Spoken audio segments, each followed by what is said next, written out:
We've just seen the two most recent videos from Heyday's album The Promise, but right now with me in the studio is Steve Kilby from the church. Hi Steve. Hi. How do you feel about the new album? Really happy with it. Everyone seems to like it, and people are coming along. We're playing a lot of it at our shows, and no one's sort of yelling out for the old stuff, so it seems to have done the trick. Yeah. You worked with an English producer, Peter Walsh. Yeah. How did that come about? I just always had this sort of bug in me that I wanted to work with Peter Walsh since I heard New Gold Dream, which I thought was quite a revelation. And from Simple Minds? Yeah. Is that the only thing you were impressed by of his work? No, there was another album which I heard later on called Climate of Hunter by Scott Walker, which is a really strange kind of moody album. And everything that he did sort of had this really sort of dreamy, luxurious feel to it, and I thought, that could sort of be applied to the church quite easily. Yeah, exactly. And yet it's really very powerful and a very strong album. So he's brought that out as well, which is, I guess, the sort of thing he's done with Simple Minds.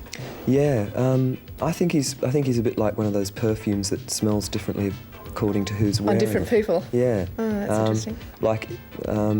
It didn't sort of get too dreamy. He did sort of maintain the energy there, but he put this nice. It wasn't too harsh or aggressive. It sort of had this nice sort of depth to it. Yeah. Had he known of your work prior to what you're doing right now? I think he'd vaguely heard of us, but when we approached him, he said, "Send me over all your old albums," and we go, "Oh." We sent them over, and he liked it. And did he come over here, or did you go to him in England? No, he came over here. Oh, great. Stayed here for 3 months, ended up falling in love with the place. That often happens, and they buy a place on Sydney Harbour. Yeah, well, I think that's what he's thinking about. That happens a lot. Heyday has received very good reviews here in Australia, but it always, or the church always receive fantastic reviews in America. Why is it that you're so popular in America? I think that the thing is that we grew up in public a bit in Australia, and some people are a bit sort of, not too sure whether to like us or not. And I think in America we're sort of this unknown quantity that just seemingly making these records out of the blue, and people are sort of reviewing them with no preconception. Other than that, I don't know. Do you think there are many bands in America who have the same idea about playing this slightly 60s sound? Are they doing that now? Yeah. I don't think there's anyone quite like us. There are a lot of bands that are real purists with the 60s sound, and that's all they're doing, and they're trying. They're recording tech. They're using a 24-track studio to try and make it sound like it was done on a 4-track, with really sort of tinny drums and things. Whereas the church have always tried to sort of take the best from all periods, and like anything that we can use, we'll use. And we certainly don't want our records to sound like they were made 20 years ago. Normally, you have done most of the writing for the band, and yet this time the other members have had a hand in contributing. In fact, the majority of the album is a complete band product. Yeah. How did this come about? Why is the change? I just thought it was time to do it this way because, it's just the old thing of many hands make light work, and if you've got 4 people's ideas on something, it's always going to be better than one. And it was my suggestion, actually, to do it this way, and I had some backup songs in case it didn't work, but never needed to dig into them because when we started writing, it just sort of happened really quickly. Yeah, well, the album has a very confident sound and certainly has a new energy. Do you think perhaps now that the rest of the band are contributing that they also will have, or they might identify even more strongly with the music from this album than they have done? I think that's inevitable that would happen. Yeah. Like they're our songs instead of my songs. Yeah, I think that's probably the one thing that shows in this album to the others. Yeah. Not that the music has changed greatly at all. I just think there's some little essence there which is like 100% everyone's for it. Oh, I agree. And it comes across. I agree with that, yeah. Yeah, it's really good.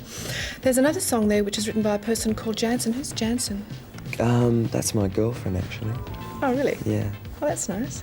Yeah, she and I write some songs together. Is that the first song you've written together? No, that's the first song that's ever sort of happened. we've written a few songs together, and she sort of helps me do sort of more melodic type things, sort of keeps my mind on doing something sort of concise and poppy. Yeah, it's a very strong song. Youth Worshipper. Yeah, Youth Worshipper, it is. I was sort of giving up on it all the time. I was thinking, I don't know. And she was saying, no, it's a good one, let's do it, let's keep going with it. No, I think there's really quite a few singles on the album, and yet there's some other songs there that obviously are for the album listener at home. I think the instrumental is very beautiful. The Happy Hunting Ground. Happy Hunting Ground, yeah. That's fantastic. Beautiful. That'll never be released as a single? Oh, I don't know. I don't think so. I mean, it's bad No, enough trying to get your records played Yeah. now without sort of saying, here's a sort of this loopy instrumental for you to play. Yeah. Do you think sometimes that Australian audiences can be a bit nationalistic, where a band, they work here for so many years and they go overseas and they try to make a name for themselves, or they try to work a new audience away? When they actually come back, if they've been away for quite some time, that the audience either makes it a bit harder for them, or they abandon them sometimes? I've seen it, something like that happen. I'm not too sure how you... I don't think there's really a formula with what audiences do. I don't think they behave en masse or have any... I don't think the audience have a philosophy, you know. I mean, we've been away twice, and every time we come back, they seem to like us no more or no less than when we went away. And like, you can look at other bands, and some of them go to America and they come back here and they love them, and others go away and come back and they don't like them anymore. So I think it all depends on your own particular crowd. I think our crowd would sort of like us whether we went and sort of lived in Antarctica for sort of 6 months, or no matter what happens. Yeah. Have your experiences going to Europe and America had a big effect on the band? Oh, definitely, yeah, definitely the tour of America. We were sort of hitting a fairly low spot, and I think we sort of went to America and rediscovered ourselves, because we were just... the audiences there really give a lot back. You know, you sort of play and they're very enthusiastic, and you sort of get into this nice thing where they're trying to impress you and you start trying to really impress them.